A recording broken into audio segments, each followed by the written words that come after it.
વિચાર કરો કે કેટલા કેટલા આંદોલન કરવા પડે। રાજુભાઈ કરપડા અમારા આગેવાને ખેડૂતો માટે આંદોલન કર્યું, કિસાન મહાપંચાયત કરી। આજે બોટાદની અંદર શું ઘટના બની? જે ઘટના મવડી ચોકમાં પાટીદાર આંદોલન વખતે બની હતી ને એવી ઘટના ત્યાં બની। પોલીસ વાળા 4 બુટલેગરો લઈને આવ્યા। એ બુટલેગરોએ પેલા પથરા ઉછાળવાનું ચાલુ કર્યું। ગામ જોવે કે આ કયા ગામના છે, ત્યાં તો પોલીસ કે પથ્થર મારો થયો અમારા ઉપર, મારો બધાને। તમે 10-15 બુટલેગર લઈને આવ્યા, તમે પથ્થર મારાની તૈયારી કરીને આવ્યા, તમે આખા ગામને આરોપી બનાવવાની કોશિશ કરીને આવ્યા। આ ટોળાની અંદર 5 બુટલેગરો ભળીને પથરા ફેંકે, એમાં આપણે શું કરીએ? આજ બોટાદની અંદર આ ઘટના બની। પોલીસ વાળા 10-15 બુટલેગર લઈને આવ્યા, ઈ બુટલેગરોએ પથ્થરમારો કર્યો। પછી પોલીસ ગામ આખું ચારે બાજુથી ઘેરી લીધું અને ગામના ખેડૂતોને બેફામ માર માર્યો। રાજુભાઈને પકડ્યા, રાજુભાઈ બોરખતરિયાને પકડ્યા, અમારા અનેક આગેવાનોને પકડ્યા। પોલીસના માણસોએ પોલીસની ગાડી ઊંધી નગાવીને હળગાવી દીધી। પછી એના માણસો પાછા કેમેરો લઈને જોવો અમારી ગાડી હળગાવી દીધી।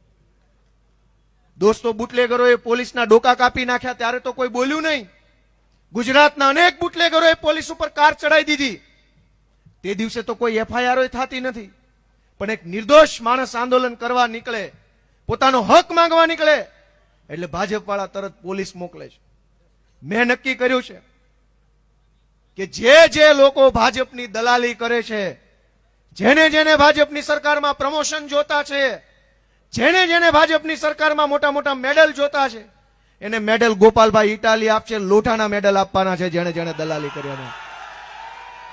દોસ્તો, કેટલાક અધિકારી હારા છે, પણ બાકીના બધાને અત્યારે પ્રમોશન જોતા છે, પૈસા જોતા છે, સારી જગ્યાએ પોસ્ટિંગ જોતા છે।